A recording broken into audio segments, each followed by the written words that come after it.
Bienvenidos. Hoy vamos a hacer un viaje en el tiempo para entender algo que nos afecta a todos, las reglas del comercio global. Y la verdad es que sus orígenes son mucho más antiguos y fascinantes de lo que podríamos imaginar. Vamos a empezar con un caso práctico, una situación que hoy en día pasa miles de veces. A ver, un vendedor que está en España, un comprador en Italia, una transacción por Internet y de repente algo sale mal, el pago falla. La pregunta es inmediata, ¿quién se encarga de esto? ¿Vamos a los tribunales españoles o a los italianos? ¿Qué ley aplicamos? Bueno, pues este dilema, que suena tan actual, tan del siglo XXI, en realidad no tiene nada de nuevo. Es más, es un desafío fundamental al que los comerciantes se han enfrentado desde hace siglos. Y aquí está el quid de la cuestión. Cuando el comercio cruza fronteras, las leyes de los distintos países chocan entre sí. Esto es lo que los juristas llaman conflicto de leyes en el derecho internacional privado. El problema siempre es el mismo: ¿qué ley tiene preferencia y qué tribunal es el competente para juzgar? Un auténtico rompecabezas. Pero para encontrar la primera solución, y probablemente la más ingeniosa, tenemos que viajar muy atrás. Nos vamos al Mediterráneo medieval, una época de muchísimo movimiento comercial, donde los propios mercaderes encontraron una salida brillante a este lío. Pensemos en el contexto. El comercio entre ciudades y reinos estaba en pleno apogeo, pero no había una ONU ni tribunales internacionales. Los juzgados de cada sitio eran lentos, caros y, ¿para qué engañarnos?, no solían entender de negocios. Así que, por pura necesidad, los comerciantes hicieron algo que hoy nos parecería impensable. Se crearon su propio derecho. Y a este sistema se le conoce como la lex mercatoria, la ley del mercader. Lo más increíble es que no la dictó en ningún rey ni ningún gobierno. Eran las normas que surgían de la práctica, del día a día, de los usos y costumbres del comercio. Un derecho, por así decirlo, hecho por y para ellos. ¿Y en qué se basaba? Pues en 4 pilares que eran pura lógica comercial. Primero, rapidez. Un barco parado en puerto es dinero que se pierde. Segundo, eficiencia. Nada de papeleo inútil. Tercero, se basaba en la costumbre, en lo que de verdad se hacía en el mercado.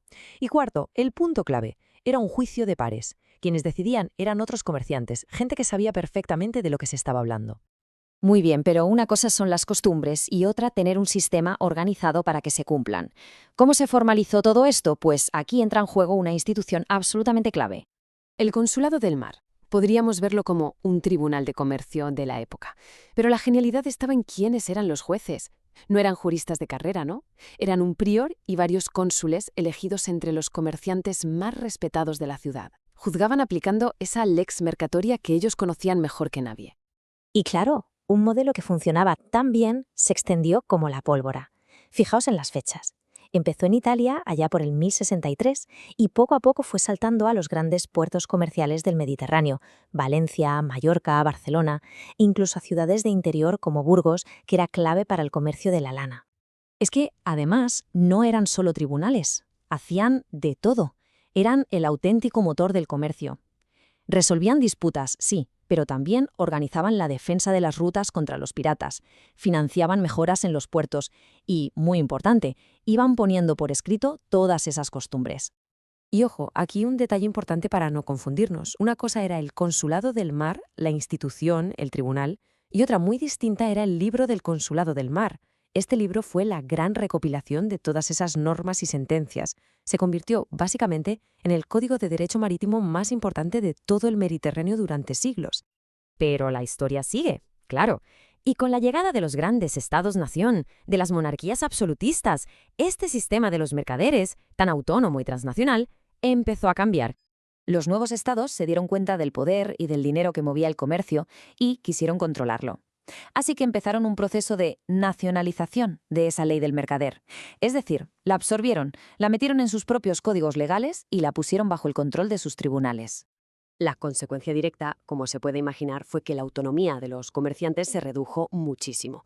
Un ejemplo clarísimo es el Código de Comercio de Napoleón de 1807, que básicamente cogió esas reglas de los mercaderes y las convirtió en ley del Estado francés.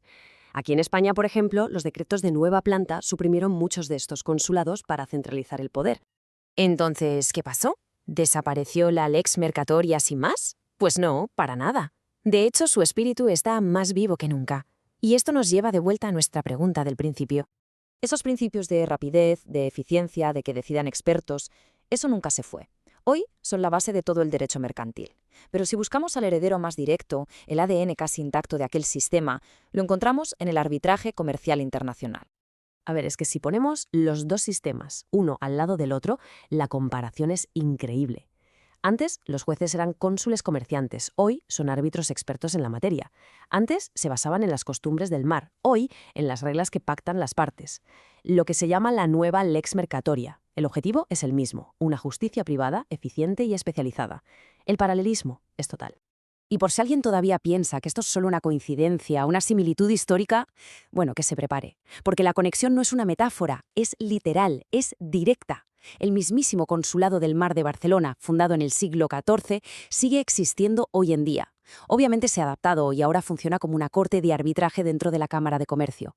La historia continúa. Y todo esto nos deja con una última reflexión, una pregunta abierta.